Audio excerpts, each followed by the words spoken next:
Blame It on Vanity by Denise Matthews, formerly known as Vanity, Chapter 6, Inside Out. Outside my bedroom window, the sky was blacker than tar, and the stars stared back at me from a million miles away. The bunk bed was hard and faced the window, but the view was suitable for my medley of tears. I longed for the warmth of Mama's body sleeping next to me, and I missed the smell of her perfume on my nose from nestling in her neck. My stepmother said that my dad wouldn't be in touch until later that evening. Whatever did she mean by my dad? Mother never told me I had a daddy. I stared up at the cracks in the ceiling. I rubbed my eyes until they were sore and red. A deep, low, growling voice broke through the silence and caught me out of breath.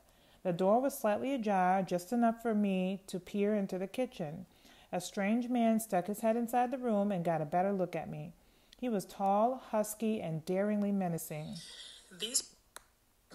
Why did God... He just stood there directly under the light bulb which dangled from the ceiling above his head. I slowly tucked the blanket over my face real tight as the memories of him came flooding back to mind. He shut the door quietly. My heart pounded away as if it would explode in my chest. It all came back to me. His face wasn't an easy one to erase. I remember the high, piercing sound of Mama's screams. I could hardly breathe.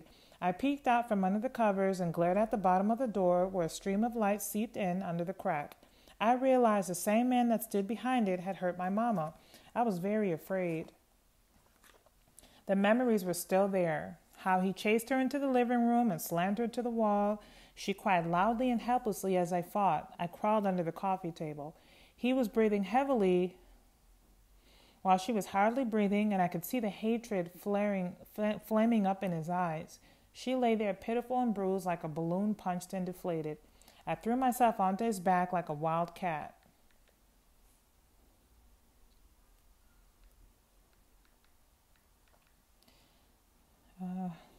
Sorry, I lost my place. Oh, like a wild cat. My body went hurling across the room, and my head then hit the wall. She felt the blistering sting of his black hand slash across her face. I rolled over, and the rest of the day was a blur. So there I was, lying on my bed inside that tiny little room, petrified under the covers. Why would Mama abandon me here with him, and was he really my dad? She must have made a mistake. She had to come back for me. She loved me. I promised myself that I wouldn't sleep until she came to rescue me. After all, I knew she needed me. I pulled the covers over my head, cramped the pillow between my legs, and stuck a piece of the blanket in my mouth. No one would hear me cry. Why did God... Mama didn't come back for me that night, and I finally slept. The next morning, I awoke in a panic, wondering where I was. I called out for her, but she never came. I sat up to face the morning sun that so boldly shone through my window to greet me as if it were a wonderful day or something. I stared down the long dirt road and wondered what she might be doing at that very moment.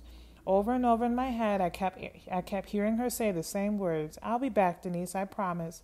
Was I dreaming? Would she really come? The echo of her voice seemed so promising, but she was so far away from me, and her promises were often broken. I needed her bad. Psalm 27 speaks on this wise. When your mother and father leave you, God shall lift you up. We belong to God. And no matter how much we talk to him, he won't let us go away. Why doesn't Mama come for me? Maybe she forgot where she'd left me.